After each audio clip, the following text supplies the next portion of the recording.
ओम शांति। आज के वरदान, बाप दादा के वरदान अपने बच्चों के प्रति। डेट 6 मई 2023। वरदान है, मनसा वाचा और कर्मणा तीनों सेवाओं के खाते जमा करने वाले यज्ञ सेवी स्नेही भव। मनसा वाचा और कर्मणा तीनों सेवाओं के खाते जमा करने वाले यज्ञ स्नेही भव। बाबा कहते हैं, अपने पर्सनल कर्म में आप भगवान को यूज करते हैं तो आपको यज्ञ के भी सेवा करना बहुत जरूरी है। लेकिन पास विद ऑनर होने के लिए क्या करना है? जितना वैरायटी का सो सेवा है, हर सेवा में 100 मार्क्स है। पास विद ऑनर बनना है तो सारे सब्जेक्ट में मैक्सिमम मार्क्स लेना बहुत जरूरी है। कभी कभी हम क्या करते हैं, भाई जी हमारे पास टाइम नहीं है तो हम धन का सेवा करते हैं। सेवा केंद्र में भी कहते हैं धन का सेवा करते हैं, बाकी का आप देख लीजिएगा। तो धन का सेवा का तो आ गया, वाचा सेवा ठीक है। कोई कहते हैं हमको वाचा सेवा को एबिलिटी नहीं है और क्वालिटीज नहीं है, तो हम कैसे करें? तो मन से संकल्प करना भी वो वाचा सेवा है।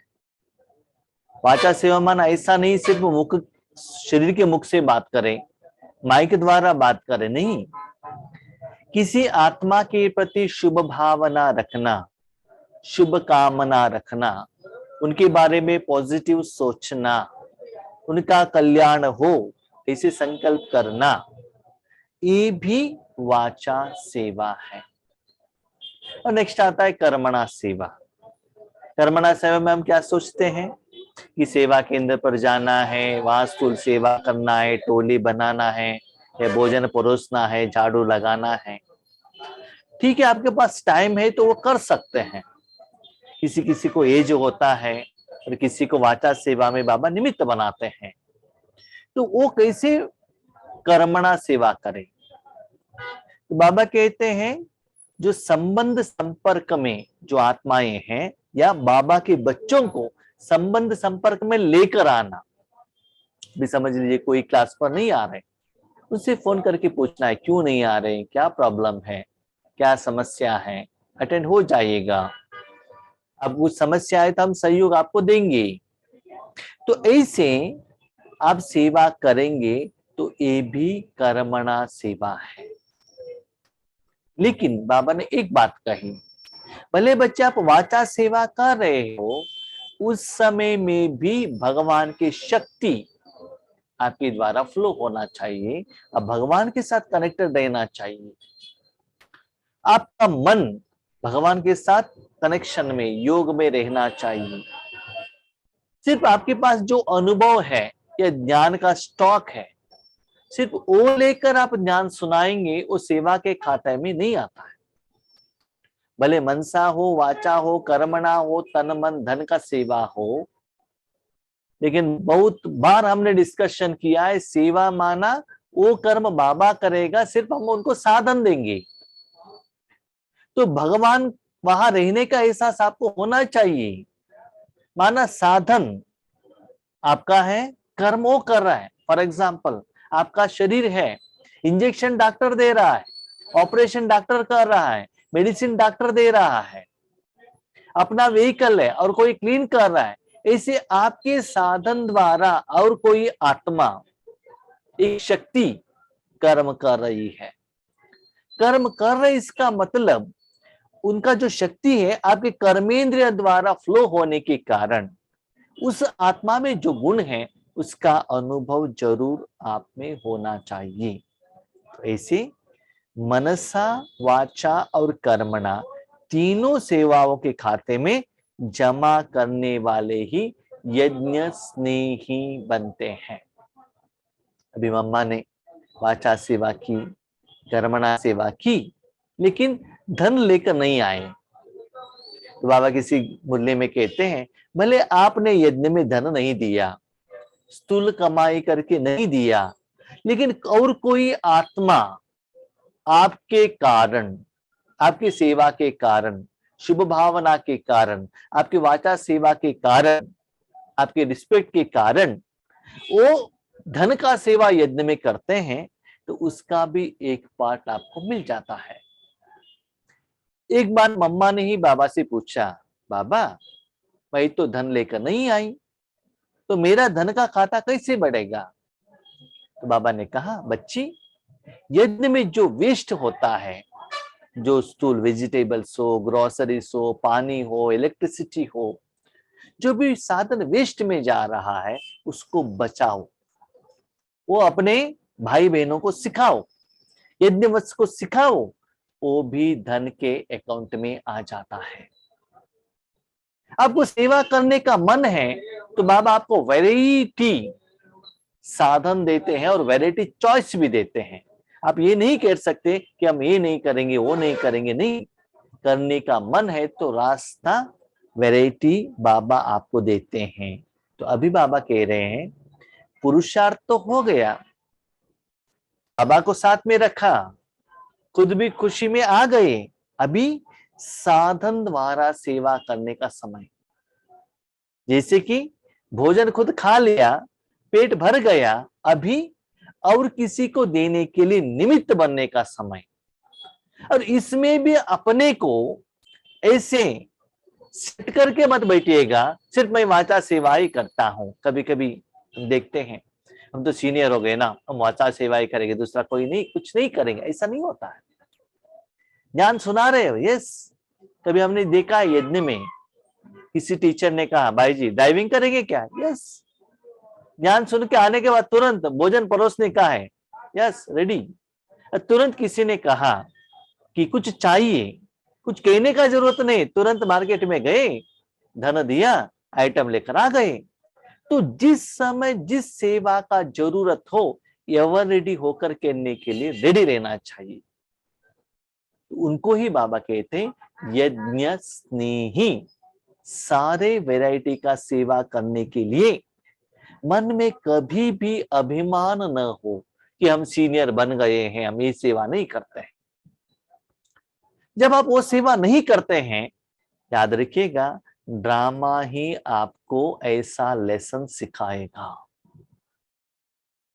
स्टार्टिंग में जो भी भाई बहन यज्ञ में आते हैं तो स्थूल सेवा के बाद ही वो वाचा सेवा, मनसा सेवा में जाते हैं।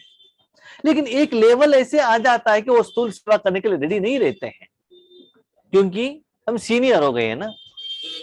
तो उस समय कोरोना के रूप में ऐसे सिचुएशंस लेकर आते हैं, आपके साथ कोई ऐसे सेवा करने वाले कोई है ही नहीं, उस समय क्या करेंगे? खुद करना पड़ता है। इसीलिए मेंटली आप सदा रेडी रहे, तो आपको उस समय वो एग्जाम जो आता है ड्रामा में, उसमें आप पास हो जाएंगे, आपके मन कभी डिस्टर्ब नहीं होता है।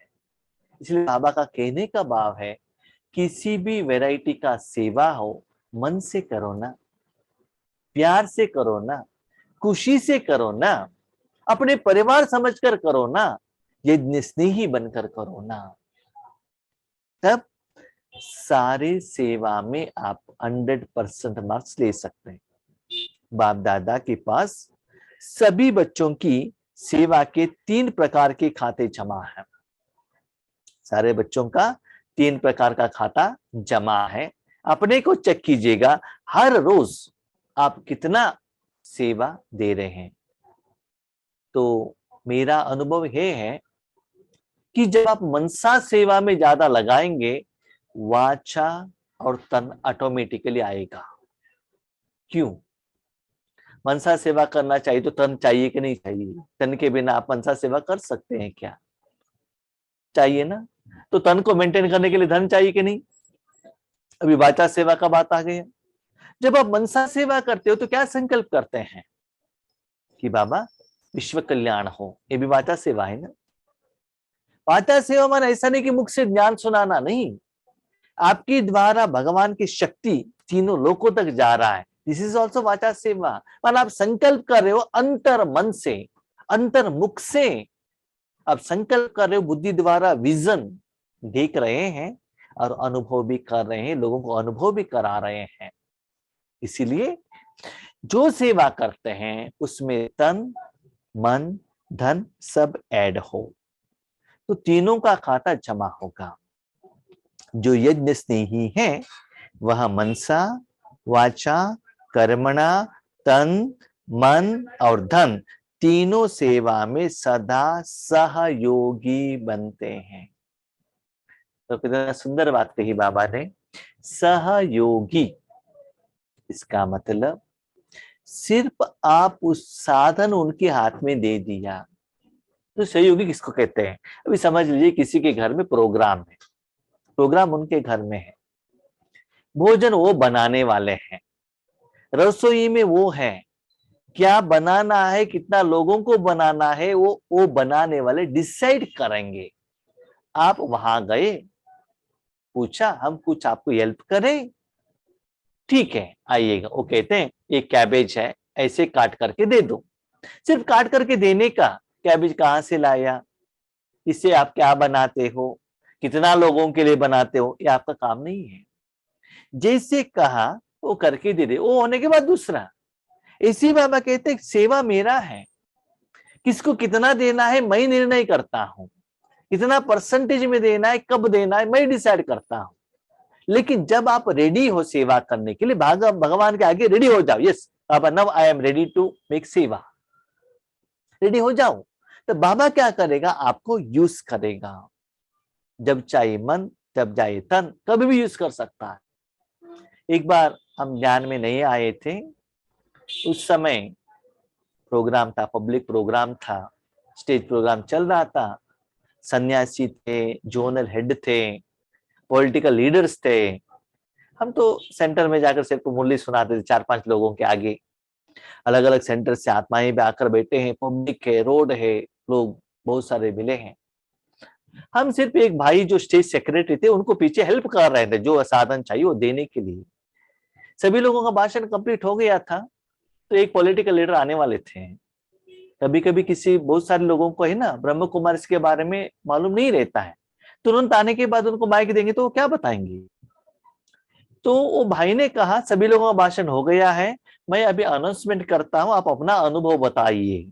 ऐसे उन्होंने कहा और डायरेक्ट स्टेज पर गए। हाँ या ना कहने के लिए भी हमको चांस नहीं है।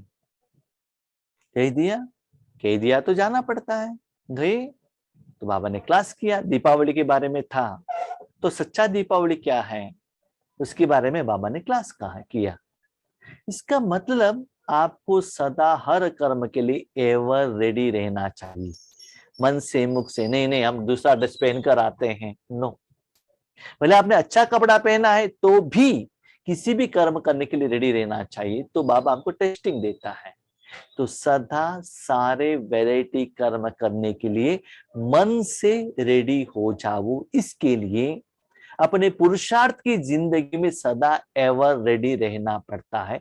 जो भी सेवा करो ना खुशी से करो, बाबा को आगे रख कर करो, तब आपको सुस्ती का एहसास नहीं होता है। तो बाबा का कहने का भाव है सदा ओ बच्चे भगवान को सहयोगी है। सेवा बाबा का है, कर्तव्य बाबा का है, पाठ बाबा का है, जिम्मेदारी बाबा का है, देने वाला बाबा है, लेने वाले बाबा के बच्चे हैं। You are only the instrument, साधन सहयोगी है। ना सेवा करने के बाद मैंने किया करके उसका मालिक आपको नहीं बनना है। हर खाते में 100 मार्क्स हैं, जो मनसा वाचा कर्मणा तन मन धन में 100 मार्क्स हैं। तो आप अपने को चेक कीजिएगा किसमें आपने ज्यादा मार्क्स लिया है। सपोज आपने धन का सेवा की तो आपको ज्यादातर धन का कमी नहीं आएगा, ठीक से सुनते जाएगा। तन का सेवा की तो आपको ईश्वरीय सेवा में, लौकिक जिंदगी में, इंपॉर्टेंट कर्म में तन की बीमारी के रूप में, हिसाब किताब के रूप में आपको बीच में रुकावट नहीं आएगा। ठीक है। नेक्स्ट वेरी वेरी इंपॉर्टेंट, आपने मनसा सेवा यथार्थ की, इंपॉर्टेंट यथार्थ की तब मन में कभी भी आपको टेंशन स्ट्रेस नहीं आएगा, सदा खुश रहेंगे। सबसे समस्या है मनसा सेवा, सदा टेंशन। योग में बैठेंगे तो भी नींद आ जाता है, सुस्ती हो जाता है, बाबा के साथ नहीं लगता है। क्यों? ठीक से मन बाबा के साथ नहीं रखते हैं। तन बाबा के घर में रख दिया, बाबा के सेंटर के अंदर गए, बट्टी था या रक्षाबंधन था, शिवरात्रि था, अंदर जाके बाहर आने तक, प्रोवाइडेड बीच में आपने मोबाइल नहीं उठाया, तब तक आप ईश्वरी विश्वविद्यालय के साथ, बाबा के साथ ही कनेक्टेड रहते हैं। वाचा सेवा स्टार्ट किया आपने, भाषण करने के लिए, कोर्स देने के लिए, ज्ञान सुनाने के लिए, मुरली पढ़ाने के लिए, कंप्लीट होने तक आपका तन मन बुद्धि ईश्वरी सेवा में रहेगा। समस्या कहाँ है? जब आप मनसा सेवा के लिए बैठते हो ना, तब मन बाबा के साथ रहता ही नहीं। चाहे तो चेक कीजिएगा, वो घूमता ही रहता है, इधर उधर सभी जगह पर घूमता ही रहता है, आपके काबू में नहीं रहता है। इसीलिए सबसे मुश्किल है मनसा सेवा। तो बाबा का कहने का भाव है, कोई भी सेवा करो, आपका मन बाबा के साथ कनेक्शन में रहना चाहिए। अगर किसी की वाचा सेवा की ड्यूटी है तो उसमें मनसा और कर्मणा की परसेंटेज कम ना हो। जब आप वाचा सेवा के लिए बाबा ने निमित्त बनाया है, तो उसमें मनसा सेवा भी आना चाहिए, कर्मणा सेवा में भी आना चाहिए। माने जब आप ज्ञान देते हो, भाषण करते हो, उस समय ज्ञान के साथ साथ भगवान के शक्ति का वो मिठास, प्यार, पवित्रता, शक्तियों का अनुभव भी आगे वाले आत्माओं को होना चाहिए। तो अब ज्यादा समय वाचा सेवा ही कर रहे हो, तो कर्मणा सेवा में अकाउंट में जमा कैसे करेंगे? वाचा सेवा सहज है। अभी क्वेश्चन, भाई जी ये कैसे है? वाचा सेवा सहज है कैसे? हम कहते हैं वाचा सेवा सहज कैसे है? अभी देखिए, आपको मुरली पढ़ने का काम है, तो मुरली में आपका पर्सनल कुछ इंक्लूड नहीं करना है, हिंदी मुरली पढ़ते चलो। सपोज लोकल लैंग्वेज में पढ़ना है, तो लोकल लैंग्वेज का भी मुरली आता है, एज इट इज पढ़ो। नहीं तो हिंदी टू लोकल लैंग्वेज में ट्रांसलेशन करना है, जो है वो ट्रांसलेशन की तरफ अटेंशन रखो बस। हाँ, लेकिन नया आपको ज्ञान सुनाना है, कोर्स करना है, स्पेशल क्लास करना है, तब थोड़ा सोचना पड़ता है। इसलिए बाबा ने कहा वाचा सेवा सहज है। क्यों है? क्योंकि जो है वो पढ़ लिया तो हो गया, ज्यादा कुछ उसके बारे में सोचने का जरूरत नहीं है। लेकिन उसमें जो स्पेशलाइजेशन रहता है, माने एक वर्ड के ऊपर 1 घंटा क्लास करना है, या कोई वर्ड के ऊपर आपको अनुभूति कराना है, उसके लिए थोड़ा रिसर्च करना पड़ता है। लेकिन मनसा में अटेंशन देने की बात है। वाचा सेवा तो कर सकते हो। कभी कभी क्या होता है ना, कोई कोई कहते हैं अपना अनुभव सुनाइएगा, ज्ञान नहीं सुनाए, अनुभव सुनाइएगा। ठीक है, आपकी जिंदगी में जो हुआ है वो आप कहेंगे, कुछ सोचने का जरूरत नहीं है ना। लेकिन सुनाने के समय पर भी बाबा के साथ कनेक्शन में रखिएगा, ठीक है। और कर्मणा सिर्फ स्थूल सेवा नहीं, लेकिन संगठन में संबंध संपर्क में आना, यह भी कर्म के खाते में जमा होता है। हाँ, और एक बात कही बाबा ने, एक सीक्रेट, जब हम सीनियर होते हैं ना, सीनियर होने के बाद क्या करते हैं, हम अपने को एक कॉर्नर करते हैं। कैसे? संगठन में जाएंगे ना तो संस्कार मिलन नहीं होता है, इसलिए हम अकेले बैठेंगे, अकेले तपस्या करते हैं बैठेंगे। हमको तो मनसा से समझ में आ गया, तपस्या क्या है समझ में आ गया है। नहीं तो घर में बैठकर रिकॉर्डिंग करके क्या करते हैं, यूट्यूब में डाल देते हैं। माना हम क्या होते, यज्ञ से, ईश्वरीय परिवार से कॉर्नर हो जाते हैं। अब कहते ऐसा नहीं है, बच्चे संगठन है, ईश्वरीय परिवार है, आपके साथी हैं, संबंधी हैं, उनको भी साथ में लेकर जाना पड़ेगा। साथ में जो संगठन रहता है वहां भी आपको साथ में रहना पड़ेगा, अपने साथ उनको लेकर जाओ, और जहां संगठन होता है वहां भी आपको जाना है। तो संबंध संपर्क में आते हैं तो बाबा कहते हैं ये भी कर्म के खाते में जमा होता है। भले वाचा सेवा द्वारा किसी को आपने सेंटर भेजने के लिए निमित्त बनाया, और ग्रुप में ऐड करने के लिए निमित्त बनाया, ज्ञान सुनाने के साथ साथ कभी कभी फोन करके उनसे पर्सनल, माना उनके घर के बारे में, परिवार के बारे में कुछ बात कीजिएगा, प्यार से, स्नेह से। तो बाबा कहते ये भी कर्मणा सेवा है। क्योंकि एज होने के बाद भले अब सेवा केंद्र में जाने के बाद स्थूल सेवा नहीं कर सकते हो, ज्ञान सुनाने का बात अलग है, लेकिन ऐसे परिवार का फीलिंग कराना, ईश्वर परिवार का फीलिंग कराना, वो भी अलग है। तो वो आप करेंगे तो भी वो कर्मणा सेवा में आ जाता है। स्लोगन, अपने ऊपर राज्य करने वाले स्वराज्य अधिकारी बनो, साथियों पर राज्य करने वाले नहीं। हम ज्यादातर क्या करते हैं ना, और किसी को ज्ञान सुनाने में, उनका कमियों को देखने में और उनका कमियों को उनको कहने में, एक्सप्लेनेशन करने में, उसको जजमेंट देने में बहुत होशियार है। आप ये नहीं करते हैं, ये अलग है। उसके साथ साथ हम क्या करते हैं, ये श्रीमत नहीं है, वो एक ऐड कर लेते हैं। किस आत्मा को क्या श्रीमत है वो बाबा जानता है ना। तो बाबा क्या कहता है, बच्चे देखो, जो व्यक्ति कहाँ है, युद्ध में है, तो उनको जो भोजन मिलता है वो खाना पड़ता है ना। तो स्थूल रूप में किस आत्मा का क्या श्रीमत है बाबा जानता है। याद रखिएगा, श्रीमत भगवान देता है, आप नहीं। किस आत्मा को क्या मत देना चाहिए वो बाबा जानता है। आप क्यों कहते हो कि क्या श्रीमत है क्या श्रीमत नहीं है, आपने दिया वो परमत होता है, दैट इज नॉट श्रीमत। तो मेरा जिंदगी में मैंने देखा है, मुरली द्वारा आपको जो मिलता है ना, दैट इज 100% श्रीमत।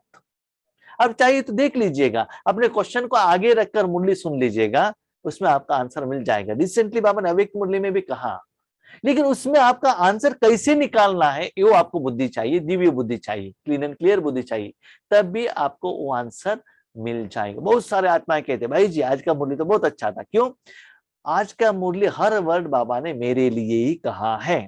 तो इसलिए और किसी के ऊपर राज्य करने के बदले अपने ऊपर, अपने कमियों को देखते हुए, उसको निकालते हुए, उसको परिवर्तन करने के ऊपर ज्यादा अटेंशन रखो।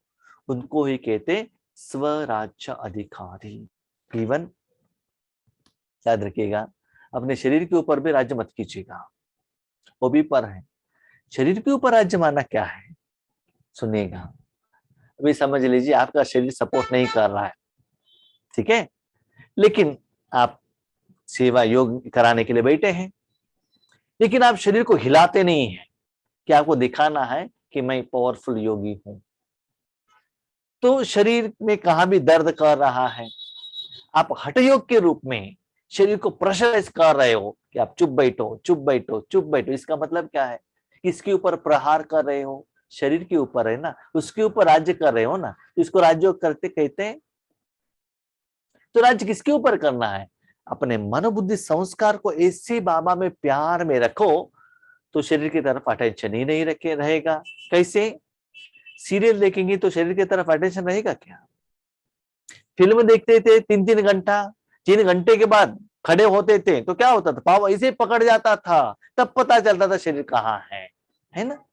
तो जो कर्म करते हैं उसमें खुशी मिलता है, तो शरीर की तरफ अटेंशन रखने का जरूरत नहीं रहता है। तो अपने आप वो तन स्टेबल हो जाए, आप एनर्जी द्वारा, बाय फोर्स द्वारा उस मन और तन को क्या नहीं करना चाहिए, कंट्रोल नहीं करना चाहिए। उसको राज्य अधिकारी नहीं कहते हैं। राजा माना जो कर्मेंद्रियों को, जो शक्तियों को जो चाहिए वो देकर अपने कर्म इंद्रियों को चुप रखता है, दैट इज राजा। अपना जो प्रजा को समय के अनुसार जो चाहिए, अभी देखिए अपने पेट को टाइमली भोजन दिया, वो कुछ पूछता नहीं है। टाइमली आपने पानी दिया, कुछ पूछेगा नहीं। टाइमली नींद दिया, नहीं पूछेगा। लेकिन समय के अनुसार आप नहीं देते हो, वो कहता है मुझे नींद आ रहा है, सुस्ती आ रहा है। इसीलिए राजा बनकर सूक्ष्म स्थूल इंद्रियों को देते चलो, साथ में रहने वाले आत्मा को भी देते चलो। तो ऐसे अपने ऊपर राज्य करो, ठीक है। अच्छा, ओम शांति।